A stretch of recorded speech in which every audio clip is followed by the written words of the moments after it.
Hey guys, welcome back to Wrestle News 365. Hope everyone is doing very well. As always, there's a ton of WWE news stories to get into, especially after last night's Hell in a Cell event. So let's kick off talking about Brock Lesnar. You can see him on the screen there, and Brock Lesnar's WWE return reportedly is getting nearer and nearer. And Brock Lesnar and the WWE have been in recent talks about Lesnar making a return to the company. This is a report coming from Fightful Select, which of course is their Patreon service. Be sure to check that out. Now, the report does note, and we are going to actually read the report in a second, so don't worry about that. But the report does note that WWE has plans in place for the former WWE Universal Champion and are hoping that his return to the company could be imminent. Now, there's no word yet on when he'll be on WWE television as of right now, though. Now, Andrew Zarian of the Mat Man podcast also tweeted out a GIF of Lesnar with the caption saying, "Soon." Now, of course, Lesnar's contract expired in August last year without the two sides agreeing on new terms at that time. Now, Lesnar's merchandise was subsequently removed from WWEshop.com. Now, it was expected, and it's widely been expected ever since the contract expired last year, that Lesnar would eventually return to WWE despite him not re-signing with the company. Now, his most recent appearance with WWE was at WrestleMania 36 when he lost the WWE Championship to Drew McIntyre, but we haven't seen the Beast since. Now, with SummerSlam nearly sold out, and we're going to talk about that later on in the video, with SummerSlam nearly sold out, it was previously noted that WWE is looking to put together a WrestleMania-level event for SummerSlam this year that would likely include the likes of Brock Lesnar, with all resources being tapped into. This year's pay-per-view is on Saturday, August 21st from Allegiant Stadium in Las Vegas, Nevada, and it was reported earlier this month that WWE was considering Lesnar versus the Universal Champion Roman Reigns at SummerSlam, but instead they decided to pivot to Roman Reigns versus John Cena instead. Now, this is what the Fightful report says, because again, there's details, and this report has subsequently been updated because a lot of people took this story and ran with it, and Fightful had to kind of back off on that a little bit. So this is what the report says. Brock Lesnar could be on his way back to WWE. Several sources are under the impression that Brock Lesnar and WWE have been in recent talks about a return to the company. WWE was said to have plans in order for Brock Lesnar and hopes that he could return imminently if WWE has their way. As with anything, until he actually appears on screen, it's hardly ever a sure thing. Now, they mentioned about when Brock Lesnar's merchandise was removed from WWE store briefly. Fightful were told that neither side was particularly concerned about things, and the process was just, quote, taking longer than usual to work together again. This is the longest absence since Brock Lesnar has had from WWE since his return to the company in 2012. As mentioned in numerous reports, WWE is considered to be, quote, all hands on deck for SummerSlam this year and want to pull out a major card for the events. Now, this is the update that Fightful said when it came to this original story. They said, quote, update, in speaking with additional WWE sources throughout the night, it was said to be a poorly kept secret that WWE hopes to have Lesnar back. But those close to Lesnar don't believe any real contact or movement has been made in that direction. So it's kind of, the story is, when it comes to Lesnar, is that more of the same, I guess. The expectation always has been with Brock Lesnar that he will return to WWE. When his contract expired last year, if we weren't in a pandemic, I've said this time and time again, but if we weren't in a pandemic, Brock Lesnar's contract wouldn't have expired with WWE for this length. Brock Lesnar has worked without a contract with WWE a couple of times over the last few years. Prior to the pandemic, there have been instances where Brock Lesnar's contracts expired or been in days of expiring, and eventually they work out a deal, because that's what they always do. Brock Lesnar has spoken about this before in the rare interviews that he gives. He likes to sign short-term deals with WWE, and by short-term I mean 6 months, a year, 18 months at a push, that kind of stuff. That's the deal that Lesnar likes to sign. Short-term deals, a limited amount of dates, a certain amount of matches. That's what he likes to sign with WWE. And then by the end of it, he can decide, do I want to go back to UFC? Which is most of the time he doesn't. I think the only time he truly wanted to go back to the UFC was in 2018. When he showed up after that UFC fight and Daniel Cormier was there and they had the shoving match inside the octagon. They wanted to do the fight then. Brock Lesnar wanted to do the fight then, but UFC's business model at that time had changed. That's when they moved to ESPN Plus, and the pay-per-view model that UFC had previously had changed, and Brock Lesnar realized, actually, I won't make anywhere near as much money in the UFC as I do in WWE. And Brock Lesnar, at the end of the day, he's a businessman. He's all about business, and he realized, actually, the money's to be made in WWE, so he ended up re-signing with WWE. WWE, and he effectively retired once again from MMA, and I don't expect he'll ever go back at this point. He's in his 40s now, early 40s, but I don't think he'll go back. I think that window has firmly closed now when it comes to Lesnar and the UFC. But the expectation always was, when it came to Lesnar, when his contract expired last year with WWE, is that he'll re-sign eventually. Lesnar, for whatever reason, is incredibly loyal to WWE. He's incredibly loyal to Vince McMahon. Vince McMahon and Brock Lesnar have this bizarre relationship, very bizarre relationship, whereby once or twice a year, or once or twice every 18 months or so, they do this weird dance, or this weird, jockeying position for power between Lesnar and McMahon, where they try and work out a contract, and McMahon tries to get the best deal for WWE, and Lesnar tries to get as much money as possible out of Vince. And the reason why Lesnar hasn't re-signed with WWE yet throughout this pandemic is just because Brock Lesnar's contract wasn't as financially viable as it once was. When you're running a touring schedule, and you've got to put fans in seats, and you've got to sell tickets, and you've got the Saudi shows, and you've got stadium shows, you've got WrestleManias, and you've got all of these big events. You've got network subscriptions to sell, whether it's to the WWE Network internationally or now Peacock. When you're outside of a pandemic, Brock Lesnar's contract is financially viable because actively every single week you're making money from live events, you're making money from big stadium events, and Brock Lesnar sells tickets. Brock Lesnar is box office. Brock Lesnar sells pay-per-view purchases, or it wouldn't be pay-per-views nowadays, it would be network subscriptions. Brock Lesnar sells all of that, so his contract becomes financially viable. In the pandemic, when you're not running those shows, you're not performing in front of a live audience, you're not actually selling any tickets at all, Brock Lesnar's contract suddenly isn't financially viable. It doesn't make any sense to be investing all of that money in one talent when you're not even getting anyone inside of the arena to pay that off. You're not. So Brock Lesnar's contract wasn't financially viable. Now that WWE is returning to touring once again, and they're returning to the point where they're actively having to sell tickets, and they're trying to get people through the door, and they're going to these different cities where they've got to sell out Raw or SmackDown or whatever show Brock Lesnar would be on, suddenly Brock Lesnar's contract becomes financially viable again. You're having to invest in the talent on the roster to try and sell tickets. And that's why I think a lot of people now are looking at this, and this has always been the point of view, is that once we get back to a point where live fans return and they get back to a position of touring, Brock Lesnar would return to WWE, because that's where the money's to be made, and that's where WWE needs Lesnar once again. Brock Lesnar is very financially sound because of his contracts he has signed with WWE. The expectation is that he always would go back. Again, Fightful did that report yesterday where they said that the discussions had begun. They subsequently backed off that a little bit and said, well, people close to Lesnar are saying that maybe they don't expect anything to happen in the near future. Time will tell. There's still time to go between now and SummerSlam. I think if truly the reports are to be believed, when they are saying, all hands on deck, every resource is being tapped into, that to me says, okay, we know we're getting Roman Reigns versus John Cena. There has been discussion, hasn't there, that some WWE officials are saying, well, let's hold off Brock Lesnar's return because we want to do Brock Lesnar's return against Roman Reigns. But there are other people that are saying, why don't we have Reigns versus Cena at SummerSlam, but why don't we also have Lesnar versus Lashley? That's a match Lashley wants.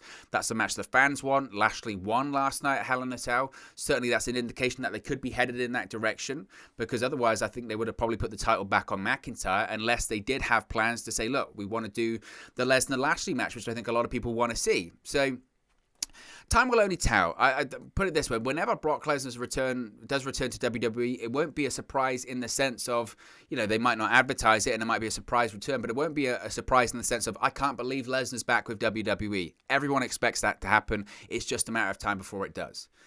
Now, speaking of Hell in a Cell last night, there were some interesting names backstage at last night's show. One being Becky Lynch, who, of course, is in the process of her return to WWE and her return to active in-ring competition. Now, Becky Lynch and WWE Hall of Famer, the Nature Boy Ric Flair, were among those backstage at Sunday's Hell in a Cell pay-per-view from the Youngling Center in Tampa Bay, Florida. Now, there's no word yet on what Becky Lynch was doing backstage or if she was just visiting. She's been backstage quite a bit recently. She was at the Performance Center last week. She was backstage at SmackDown on Friday. PW Insider is the one reporting that she was in attendance for last night's show. Of course, this comes just days after the man was at the Performance Center training for her in-ring return coming up this summer. And of course, as I mentioned, she was backstage at Friday's SmackDown taping. Now, Lynch watched fiancé Seth Rollins defeat Cesaro in singles action at the pay-per-view. Earlier in the day, she took to Instagram to wish Rollins a happy Father's Day. The Nature Boy was backstage on Father's Day with his daughter Charlotte Flair, who defeated Rhea Ripley, the Raw Women's Champion, by disqualification at Hell in a Cell. Charlotte also made a Father's Day post earlier on in the day. So I would assume, again, Flair's backstage quite a lot, again, because he's Ric Flair. Becky Lynch, I think she's just, again, it's part of the returning process of her coming back to the ring. She's training, she's backstage at the tapings, probably getting a feel, probably meeting with Vince McMahon. So the Becky Lynch comeback is officially on. I think he's most likely going to be on that July 16th episode of SmackDown, isn't it? That massive weekend of SmackDown on Friday, Slammiversary on Saturday, Money in the Bank on Sunday, Raw on Monday. It's such an exciting time. Such an exciting time, and I can't wait for it. I really can't. So interesting names backstage last night. Now, speaking of Hell in a Cell, fortunately, I don't have to deal with these issues over here in the UK, but a significant amount of fans experienced streaming issues with last night's WWE Hell in a Cell pay-per-view on Peacock. Now, the issues reportedly began with the kickoff show as a CDN error of some sort was being displayed when users tried to play the pre-show. The kickoff eventually started playing, but unfortunately, that was just the beginning of the issues for the users of the Peacock streaming service. The pre-show streamed perfectly normal on YouTube and the WWE website, and for me over here in the UK on the international version of the WWE network. Peacock buffered and outright closed back to the main title screen all during the actual Hell in a Cell pay-per-view. Cesaro versus Seth Rollins was the only match where the report on the website states that they had no troubles on their Peacock stream, and it ran through Roku, and almost the entire match between Charlotte Flair, Raw Women's Champion, Rhea Ripley, was unwatchable. Now, social media was full of fans complaining about the quality of the stream and how Peacock kept them from viewing the show, with a significant amount of complaints being made directly to WWE and the Peacock Twitter accounts. Fans were also complaining about WWE Twitter account and the WWE Watch-Along stream spoiling matches before they actually aired on Peacock due to such delays. Peacock was responding to some of the complaints on the show, but it seemed like they were giving generic replies for the most part. The official Peacock account was also reacting to the match finishes and various happenings during the show. The Peacock support account did admit that they were on a delay. The Ask WWE Network support account was also bombarded with complaints last night. One fan wrote that he cancelled his Peacock account due to the issues. The Ask WWE Network responded, "Hi, we're sorry that you have cancelled your subscription. Please let us know if you need further assistance. You may also send feedbacks directly to fanservices@wwe.com. Thanks." So that's just the generic response. Now, WWE hasn't specifically addressed the Peacock Hell in a Cell's issues as of writing or recording right now, but we'll keep you updated. It's just more of this just nonsense, isn't it? I guess when it comes to the Peacock streaming service. Look, Peacock at this point, and again, I mentioned this on the watch along last night because I did have someone mention it in the live chat last night on the watch along. I consider myself very fortunate, very fortunate that over here in the UK and Europe and around the world, we don't have Peacock, so we still have the old version of the network. And the old version of the network at times, especially when they went to a new server or they went to a different model, has had its moments. But on the whole, it's pretty good. It's decent at what it does. And the Peacock streaming service, from the moment they transferred everything over from stuff being censored or stuff being added at a slow rate, again, I don't even know all that's on the Peacock streaming service right now. I certainly don't think it's the entire catalogue that was there previously on the old version of the network. Again, certainly lots of things are being censored there, and now people are having issues streaming the Hell in a Cell pay-per-view. It's just not good enough. The first Peacock event was Fastlane. That was at the start of March. You know, we're nearly towards July at this point. We're at the end of June. That's just not good enough. That's not good enough. For the money that Peacock or NBC Universal are paying WWE, for the money that they're paying WWE to not be able to stream a pay-per-view, they're a giant company, NBC Universal, a giant company. And it's just the latest issue when it comes to this Peacock streaming service, and it's not good enough. It really, truly is not good enough. And the fans have every right to complain, but it looks like Peacock doesn't care. It looks like WWE doesn't really care because at this point, it almost doesn't matter. Peacock are the ones that are having to sell the service. WWE's getting paid irrespective. They're getting their $1 billion over 5 years. Nowadays, they don't have to sell subscriptions anymore, really. They do internationally, I guess. But when it comes to Peacock, they're getting their money. I'm sure they have, bonuses and incentives and stuff like that, but they're getting their base value of that $1 billion over 5 years. I think WWE could care less, frankly. It's Peacock are the ones that should be concerned, and it certainly doesn't look like they are. So what does that say about the whole streaming service? Now, Drew McIntyre lost in the main event last night at Hell in a Cell, and as you can see in the picture right there, he just got absolutely brutalized. McIntyre took to Twitter on Sunday after the loss to Bobby Lashley inside Hell in a Cell and thanked everyone for their support. McIntyre posted some graphic photos that show the welts on his back from the brutal Hell in a Cell main event, which included the use of tables, chairs, kendo sticks, and the steel of the cell structure itself. He also commented on how he wanted fans to see him as the WWE Champion in person when the company returns to touring next month. McIntyre has held the WWE Championship twice during the COVID-19 pandemic, but never in front of an actual crowd.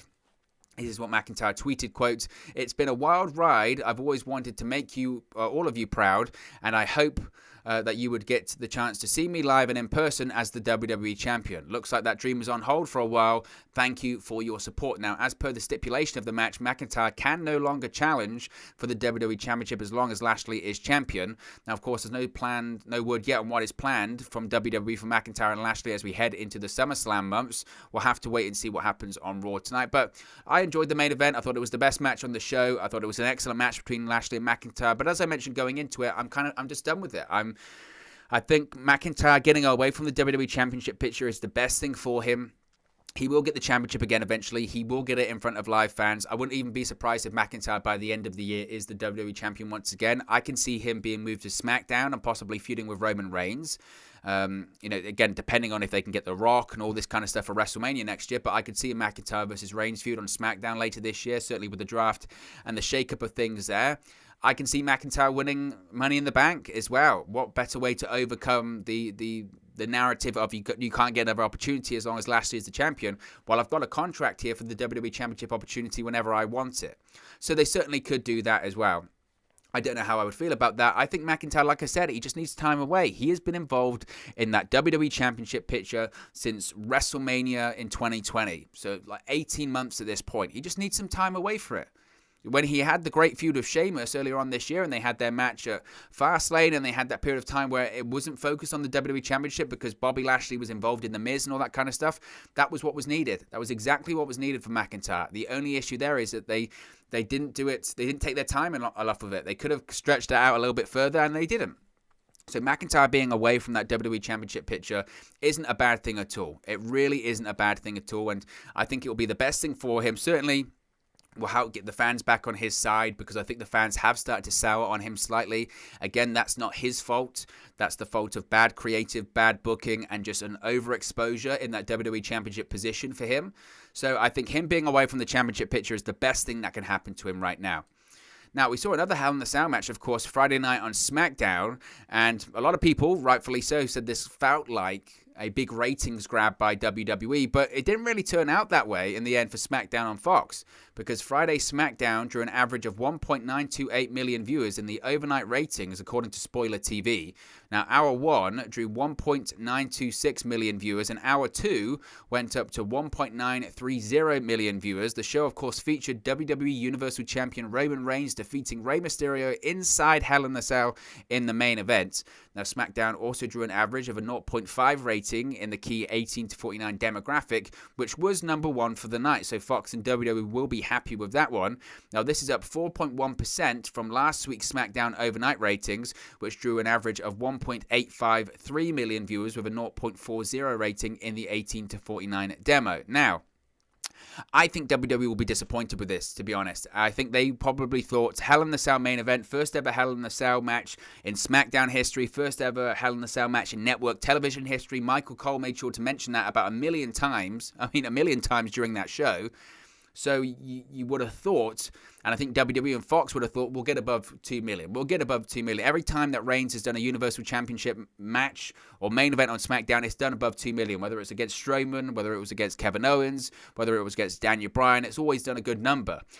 But it didn't here. It didn't get to that 2 million mark. Now, some would say, well, 1.9 is pretty much 2 million. Yes, but it's not 2 million. And I think they would be very disappointed in that. Bear in mind, again, I know that it's difficult to compare it because this is pre-pandemic and it was the debut show. You have to remember how many people tuned in to that Fox debut for SmackDown back in October of 2019. 4 million.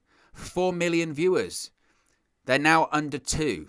Even with a Universal Championship Hell in a Cell main event, they are under 2 million viewers. They can't be happy with that. They can't be happy with that. Fox and WWE. They can't be happy with that.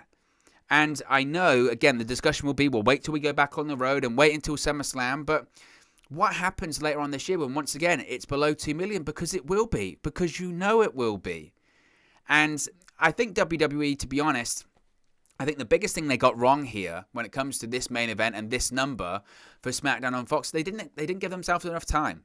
If they had decided last week, 7 days prior, actually, we're going to do the Hell in a Cell match between Reigns and Mysterio. We're going to do that on SmackDown instead of Hell in a Cell. And they gave WWE fans on social media and they gave Fox to advertise it and WWE a chance to advertise it for 7 days. I have no doubt in my mind it would have got it above 2 million because they would have given people a reason to say, okay, I've got to remember to tune in next week. And they didn't do that. They just instead decided to do it 24 hours before. Randomly, Mysterio go, nope, let's do it tomorrow night on SmackDown. Now, obviously, that gives an element of anything can happen. You've got to tune in because anything can happen.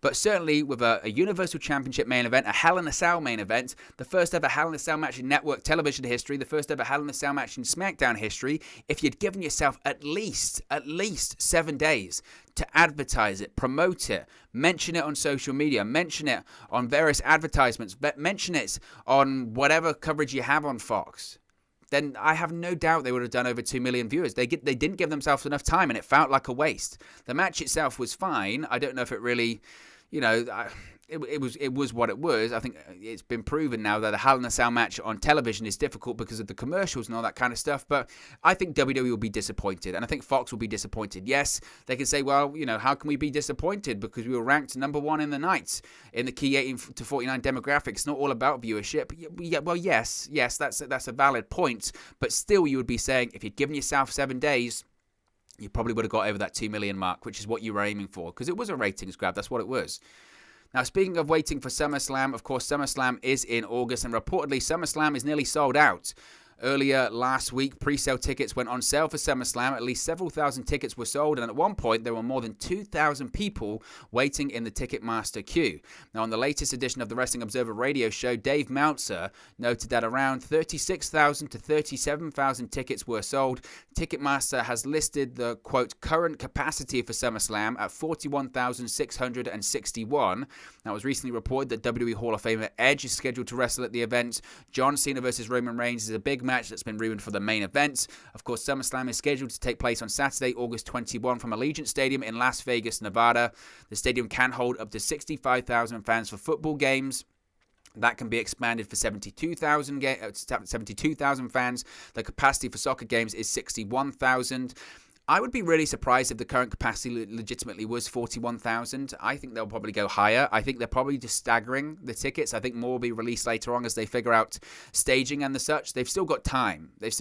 So I would be really surprised, to be honest, if 41,000, because from what we've seen and all of the announcements so far, it's WWE being saying that it's completely open, there's no limitations. Well, if there's no limitations, why would it be 41,000? That doesn't make a lot of sense to me, unless they're anticipating that they can't sell 60+ thousand tickets. Maybe that is the case. They've been very open, saying, we're tracking far better than we thought they would. Maybe they do release more tickets. Time will tell. If WWE thinks they can get more people in that stadium, they will do it. They are desperate for a big win, a big event, considering that they had WrestleMania at a reduced capacity. In reality, WrestleMania had 25,000 fans per night there? That adds up to about 40 in one night's less than 2 nights of WrestleMania. So I would have thought they'd want more fans in there. Time will only tell if they can do that now. And obviously it depends on the health and safety ramifications that are enforced by Nevada as well. Now, last night, Rhea Ripley retained the Raw Women's Championship despite getting disqualified in just the dumbest finish ever. The dumbest finish ever in that match. You can see my reaction to that on the post show that we did last night, Hell in the Cell. But Charlotte Flair was technically victorious over Rhea Ripley at Hell in the Cell, but the Queen did not leave the Thunderdome as the Raw Women's Champion. Now, the ending to the match saw Rhea Ripley get disqualified after Rhea threw the tabletop of the announce table into her. It was just bizarre, considering that numerous matches where WWE superstars have thrown opponents through the announce table, onto the announce table, would use that announce table hood without being disqualified. But apparently last night it was a DQ finish, which made no sense. Nevertheless, Charlotte Flair left with the win and also left with some newfound respect for her nemesis Rhea Ripley. Again, stupid. In a backstage interview, Flair addressed her victory and praised Ripley for taking a page out of her book.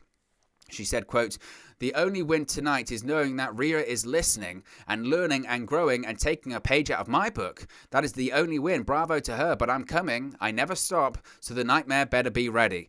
This, to me, screams, we're going after the Women's Tag Team Championships. Can they coexist? Yes, we're getting that storyline again. Can they coexist? It's that or a rematch. It's that or a rematch. I wouldn't be surprised if we get a rematch at Money in the Bank. I certainly don't want Charlotte Flair winning the Women's Money in the Bank. And I think maybe she'll be feuding with Rhea Ripley, so maybe they won't do that. I genuinely thought going into that match last night we were going to see a title change, so I'm kind of glad that we didn't. But yeah, it was just odd and silly. The booking of the Raw Women's Division right now is just so nonsensical. Finally, we have an update on former WWE superstar Lars Sullivan, a.k.a. Dylan Miley. He was quietly released from WWE in January of this year at the superstar's request. Now, Fightful Select has now released a significant update regarding the ex-WWE superstar's future.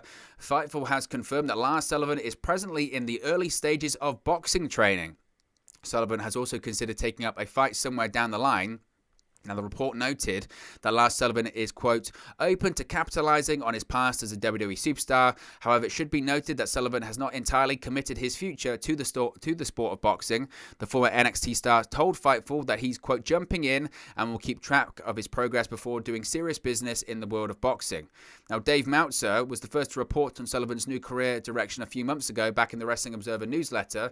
Sullivan had initially wanted to pursue bare-knuckle boxing, and while that plan could still be on the table, Fightful wasn't explicitly told about the same. Now, obviously, bare-knuckle boxing has actually grown tremendously in terms of popularity over the course of the last few years, so it'd be interesting to see what Lars Sullivan does and see if he can keep himself off trouble on social media. Time will only tell. But look, guys, as always, this is just one man's opinion. What are your thoughts on all of the news stories we've spoken about today? Let me know your thoughts in the comment section below. I'll do my best to respond and reply to all of your comments. Really enjoy interacting with you guys, talking about WWE, AEW, Impact Wrestling, New Japan Pro Wrestling, all things pro wrestling here on the channel. So be sure to get involved in the community. Drop a comment below. All opinions are welcome. If you have enjoyed this video, please do smash a like on the like button too. It really does help us out here on YouTube. Go to the rankings and get into people's recommendation feeds if they haven't seen our videos previously. But most importantly, if you haven't already, please do subscribe to Wrestle News 365. You can do that by clicking on the bottom right corner of the screen right now, or if you wait a few seconds, there'll be a subscribe button at the end of this video, along with another video for you to watch. Thank you very much for watching, listening, streaming, or having come across this video today, and I'll speak to you again very, very soon. Hey guys, thank you for watching, listening, streaming, or however you come across this video today. Be sure to click on the video on the right there to watch our next video, or click the bottom there to subscribe, or the bottom right hand corner. Thank you very much, and I'll speak to you again very soon.